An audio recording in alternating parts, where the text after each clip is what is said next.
केंद्रीय मंत्रिमंडल के मेरे सहयोगी श्रीमान पीयूष गोयल जी,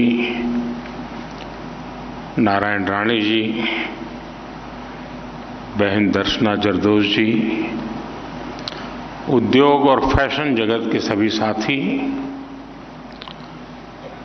हथकरघा और खादी की विशाल परंपरा से जुड़े सभी उद्यमी और मेरे बुनकर भाई बहनों, यहाँ उपस्थित सभी विशेष महानुभाव, देवी और सज्जनों, कुछ ही दिन पहले भारत मंडपम का भव्य लोकार्पण किया गया है। आप में से बहुत लोग पहले भी यहां आते थे और टेंट में अपनी दुनिया खड़ी करते थे। अब आज आपने बदला हुआ देश देखा होगा यहां।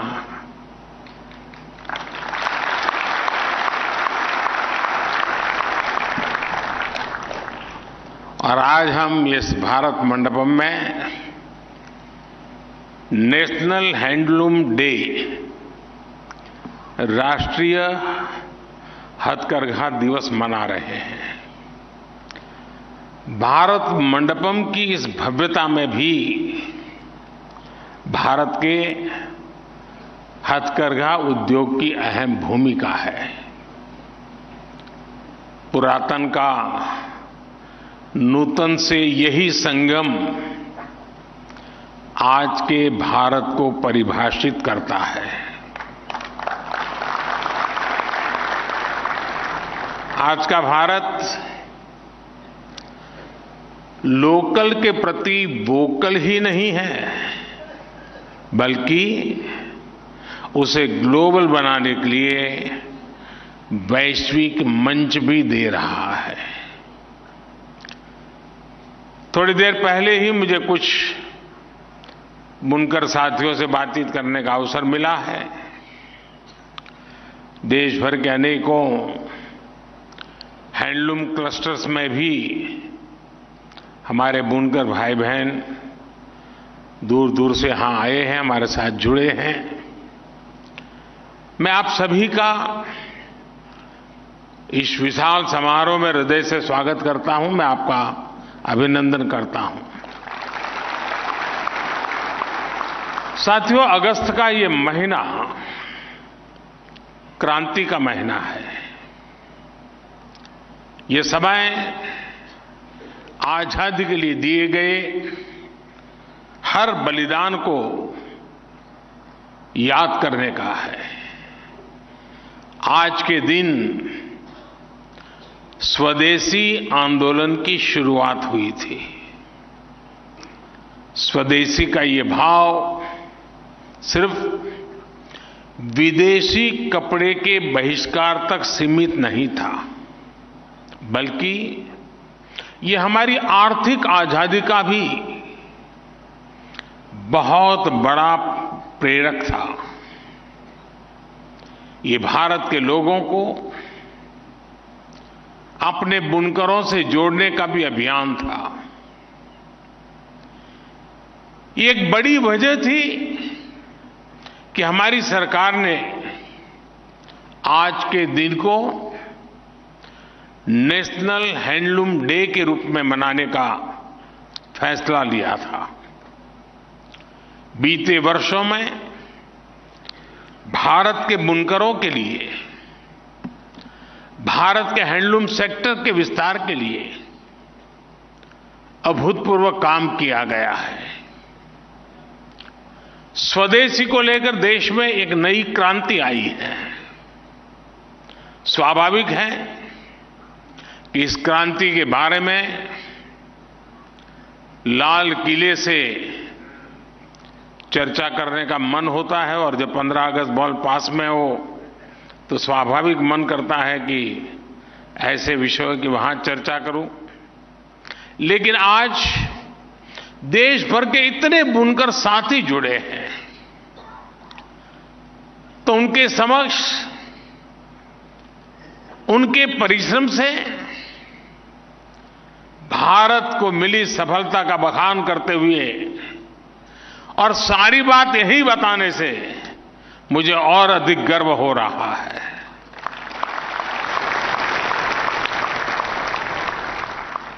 साथियों, हमारे परिधान, हमारा पहनावा हमारी पहचान से जुड़ा रहा है। यहां भी देखिए, भांति भांति के पहनाव, और देखते ही पता चलता है ये वहां से होंगे, वो यहां से होंगे, वो इस इलाके से आए होंगे। यानी हमारी एक विविधता हमारी पहचान है, और एक प्रकार से हमारी विविधता को सेलिब्रेट करने का भी अवसर है।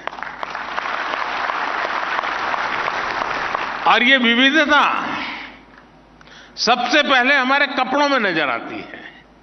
देखते ही पता चलता है कुछ नया है, कुछ अलग है।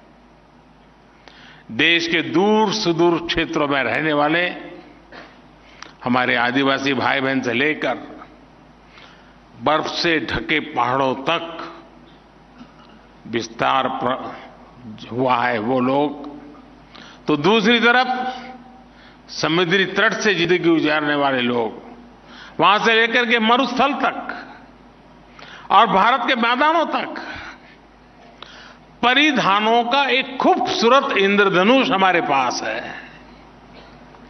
और मैंने एक बार आग्रह किया था कि कपड़ों की जो हमारी ये विविधता है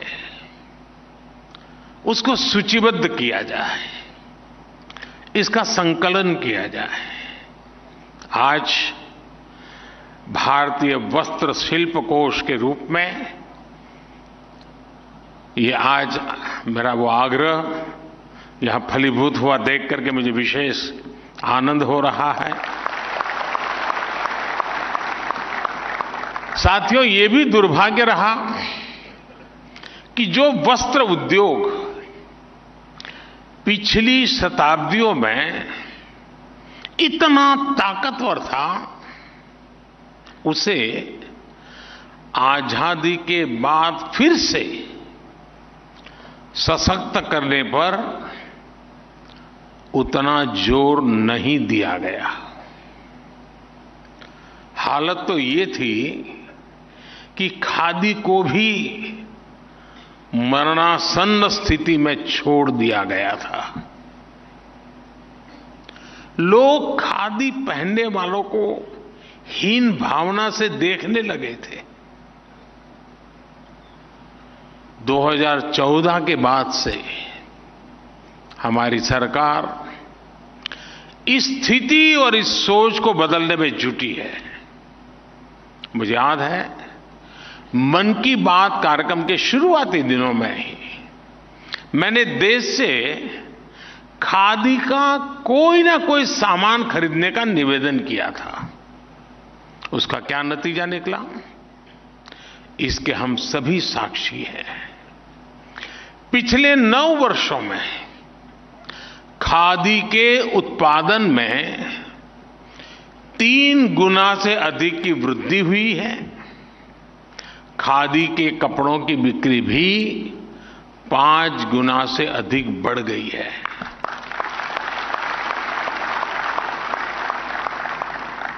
देश विदेश में खादी के कपड़ों की डिमांड बढ़ रही है। मैं कुछ दिनों पहले ही पेरिस में वहां एक बहुत बड़े फैशन ब्रांड की सीईओ से मिला था। उन्होंने भी मुझे बताया कि किस तरह विदेश में खादी और भारतीय हैंडलूम का आकर्षण बढ़ रहा है। साथियों, 9 साल पहले खादी और ग्रामोद्योग का कारोबार 25,000 30,000 करोड़ रुपए के आसपास ही था। आज ये 1,30,000 करोड़ रुपए से अधिक तक पहुंच चुका है। पिछले 9 वर्षों में ये जो अतिरिक्त 1,00,000 करोड़ रुपए इस सेक्टर में आए हैं, ये पैसा कहां पहुंचा है? ये पैसा मेरे हथकरघा सेक्टर से जुड़े गरीब भाई बहनों के पास गया है। ये पैसा गांवों में गया है, ये पैसा आदिवासियों के पास गया है। और आज जब नीति आयोग कहता है ना कि पिछले 5 साल में 13.5 करोड़ लोग भारत में गरीबी से बाहर निकले हैं, वो बाहर निकालने के काम में इसने भी अपनी भूमिका अदा की है। आज वोकल फॉर लोकल की भावना के साथ देशवासी स्वदेशी उत्पादों को हाथों हाथ खरीद रहे हैं। ये एक जन आंदोलन बन गया है। और मैं सभी देशवासियों से एक बार फिर कहूंगा, आने वाले दिनों में रक्षाबंधन का पर्व आने वाला है, गणेश उत्सव आ रहा है, दशहरा, दीपावली, दुर्गा पूजा, इन पर्वों पर हमें अपने स्वदेशी के संकल्प को दोहराना ही है।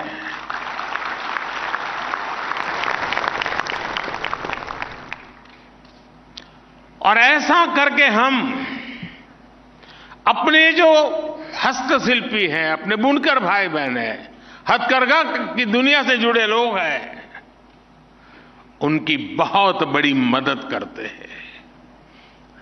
और जब राखी के त्योहार में, रक्षा के उस पर्व में मेरी बहन जो मुझे राखी बांधती है, तो मैं तो रक्षा की बात करता हूं, लेकिन मैं अगर उसको उपहार में किसी गरीब मां से हाथ से बनी हुई चीज देता हूं, तो उस मां की रक्षा भी मैं करता हूं।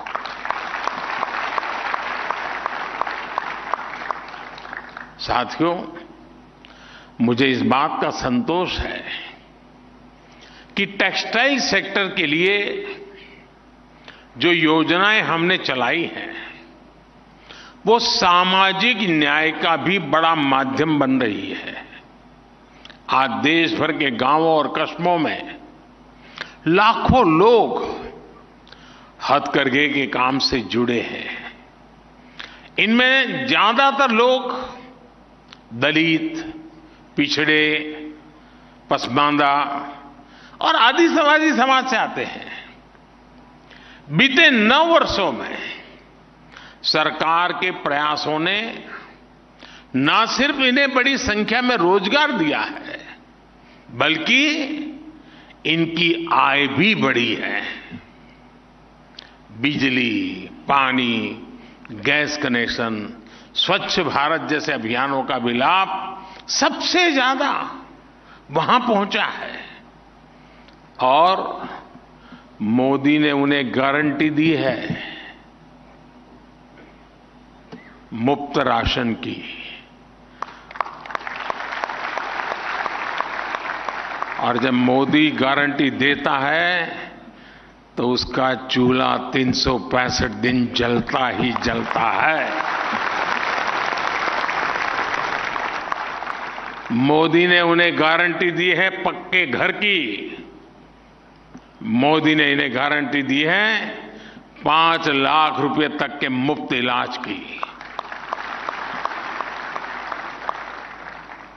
हमने मूल सुविधाओं के लिए अपने बुनकर भाइयों और बहनों को दशकों का इंतजार खत्म किया है। साथियों, सरकार का प्रयास है कि टेक्सटाइल सेक्टर से जुड़ी जो परंपराएं हैं, वे न सिर्फ जिंदा रहे, बल्कि नए अवतार में दुनिया को आकर्षित करें। इसलिए हम इस काम से जुड़े साथियों को और उनकी पढ़ाई, प्रशिक्षण और कमाई पर बल दे रहे हैं। हम बुनकरों और हस्तशिल्पियों के बच्चों की आकांक्षा को उड़ान देना चाहते हैं।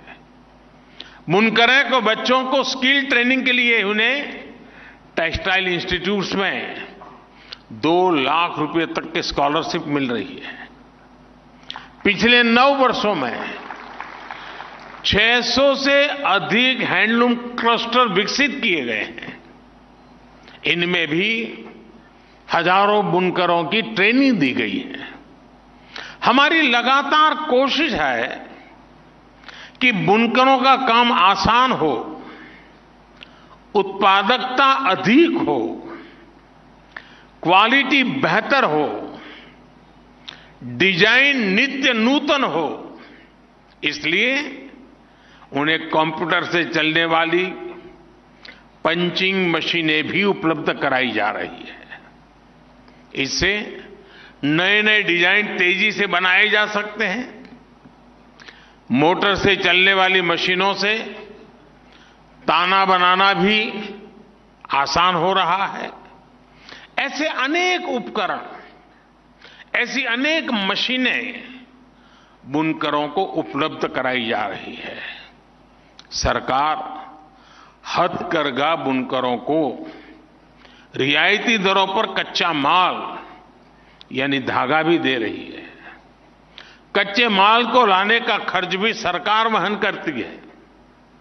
मुद्रा योजना के माध्यम से भी बुनकरों को बिना गारंटी का ऋण मिलना संभव हुआ है। साथियों, मैंने गुजरात में रहते हुए बरसों मेरे बुनकर साथियों के साथ समय बिताया है।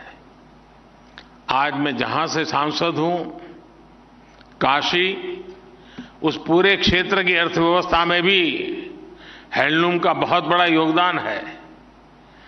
मेरी अक्सर उनसे मुलाकात भी होती है, बातचीत होती है, इसलिए मुझे धरती की जानकारी भी रहती है।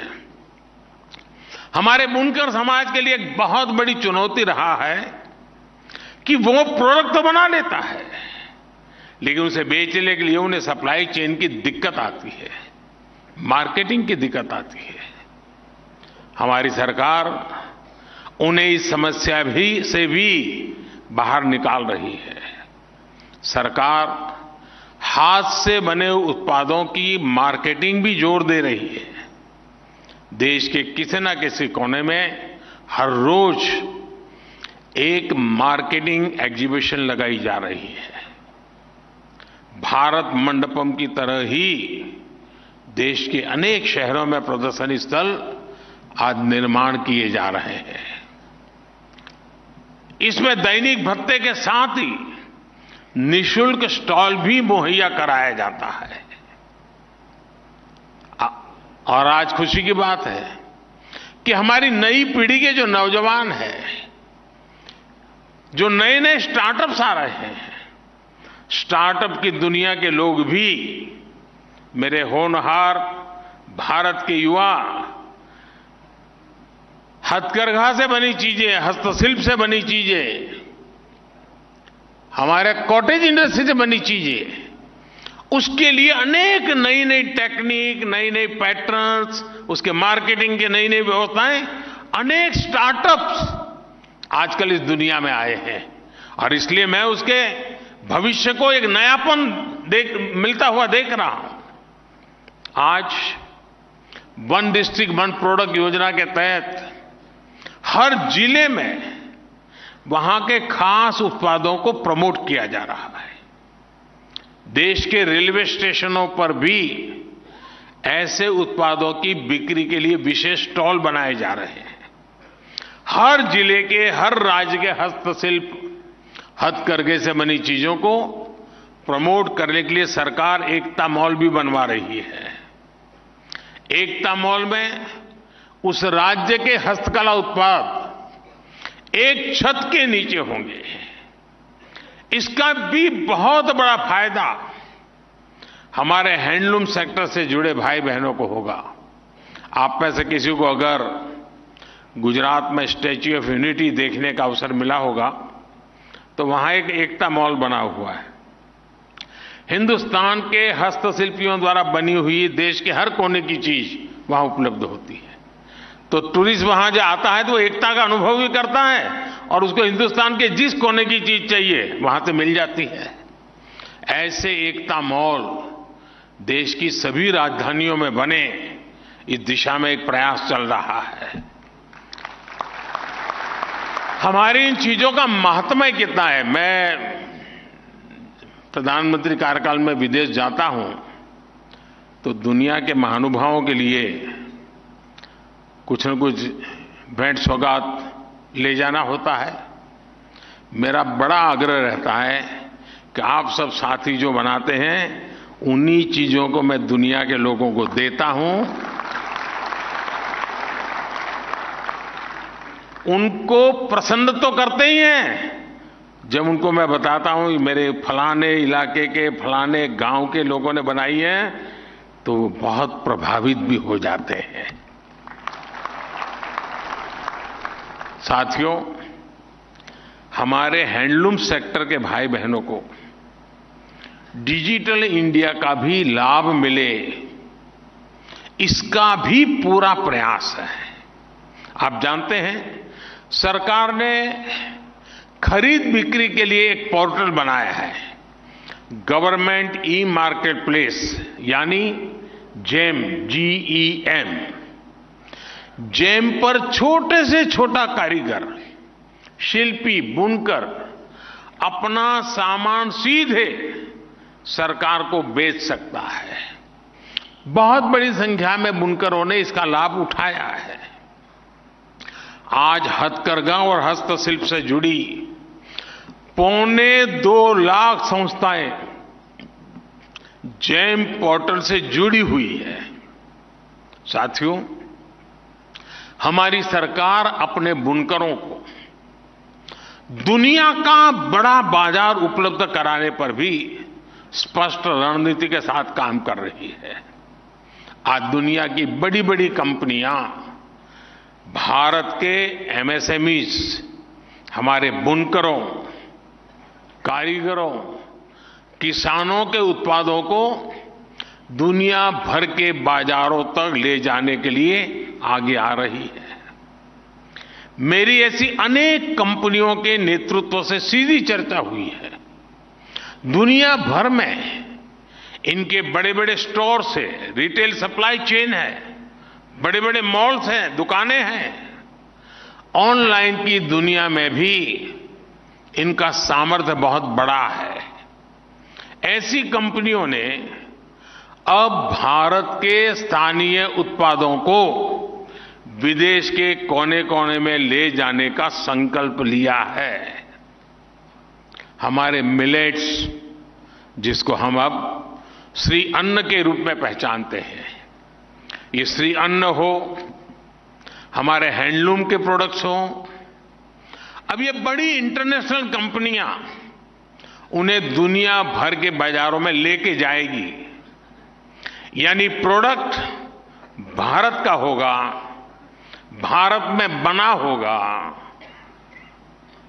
भारत के लोगों के पसीने की उसमें महक होगी और सप्लाई चेन इन मल्टीनेशनल कंपनियों की इस्तेमाल होगी।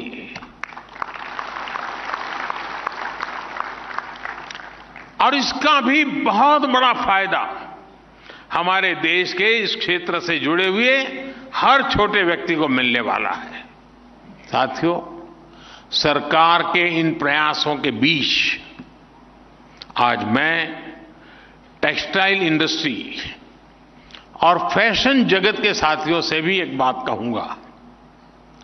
आज जब हम दुनिया की टॉप 3 इकोनॉमीज में आने के लिए कदम बढ़ा चुके हैं, तब हमें अपनी सोच और काम का दायरा भी बढ़ाना होगा।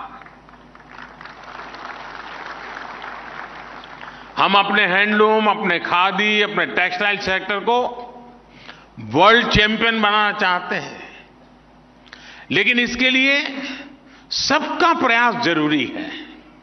श्रमिक हो, बुनकर हो, डिजाइनर हो या इंडस्ट्री, सबको एक निष्ठ प्रयास करने होंगे। आप भारत के बुनकरों की स्किल को स्केल से जोड़िए, आप भारत के बुनकरों की स्किल को टेक्नोलॉजी से जोड़िए, आज हम भारत में एक नियो मिडिल क्लास का उदय होता देख रहे हैं। हर प्रोडक्ट के लिए एक बहुत बड़ा युवा कंज्यूमर वर्ग भारत में बन रहा है। ये निश्चित रूप से भारत की टेक्सटाइल कंपनियों के लिए एक बहुत बड़ा अवसर है। इसलिए इन कंपनियों का भी दायित्व है कि वो स्थानीय सप्लाई चेन को सशक्त करें, उस पर इन्वेस्ट करें। बाहर बना बनाया उपलब्ध है तो उसे इंपोर्ट करो। ये अप्रोच आज जब हम महात्मा गांधी के कामों का स्मरण करते हुए बैठे हैं तो फिर से एक बार मन को हिलाना होगा, मन को संकल्पित करना होगा कि बाहर से ला करके गुजारा करना ये रास्ता उचित नहीं है।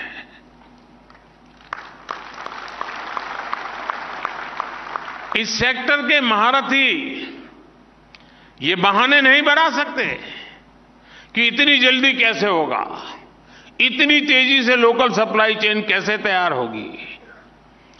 हमें भविष्य में लाभ लेना है तो आज लोकल सप्लाई चेन पर निवेश करना ही होगा। यही विकसित भारत के निर्माण का रास्ता है और यही रास्ता विकसित भारत के हमारे सपने को पूरा करेगा, 5 ट्रिलियन इकोनॉमी के सपने को पूरा करेगा, दुनिया के पहले 3 में भारत को जगह दिलाने का सपना पूरा होके रहेगा।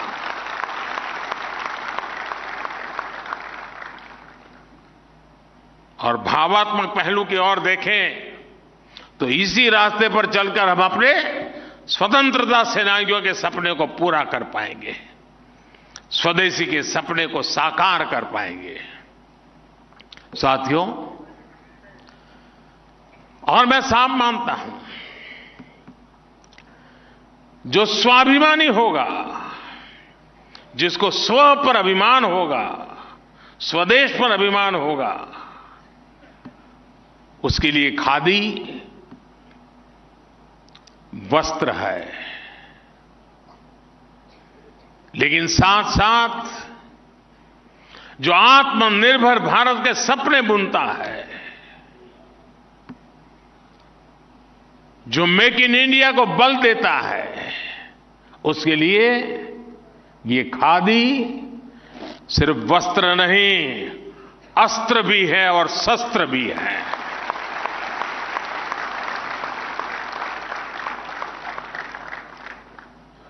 साथियों, आज से एक दिन बाद ही 9 अगस्त है।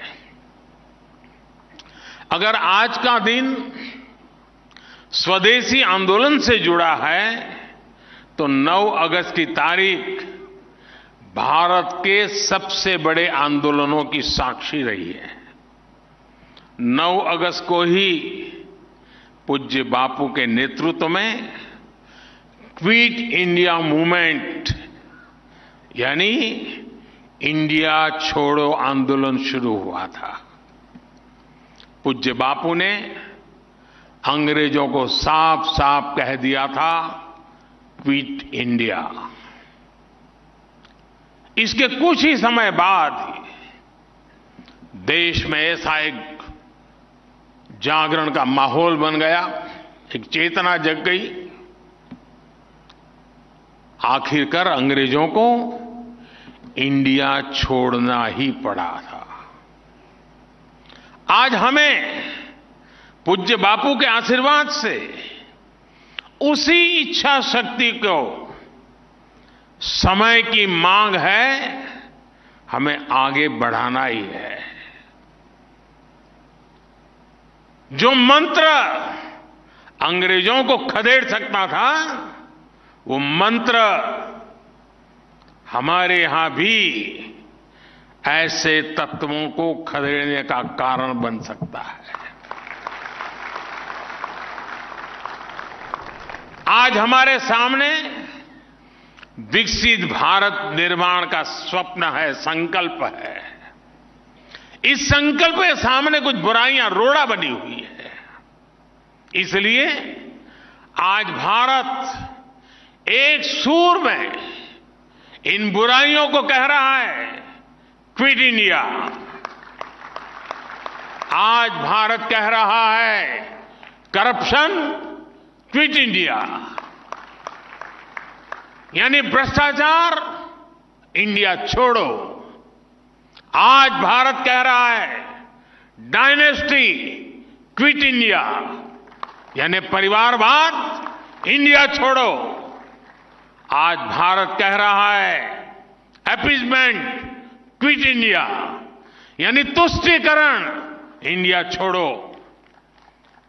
इंडिया में समाई ये बुराइयां देश के लिए बहुत बड़ा खतरा है, देश के लिए बहुत बड़ी चुनौती भी है। मुझे विश्वास है हम सभी अपने प्रयास से इन बुराइयों को समाप्त करेंगे, परास्त करेंगे, और फिर भारत की विजय होगी, देश की विजय होगी, हर देशवासी की विजय होगी।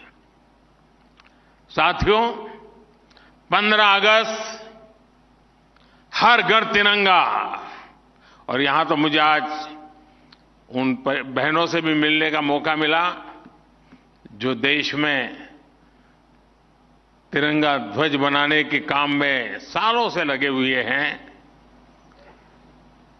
उनसे भी मुझे नमस्ते करने का, बातचीत करने का मौका मिला। हमें इस 15 अगस्त को भी पिछली बार की तरह और आने वाले हर वर्ष हर घर तिरंगा, इस बात को आगे ले जाना है।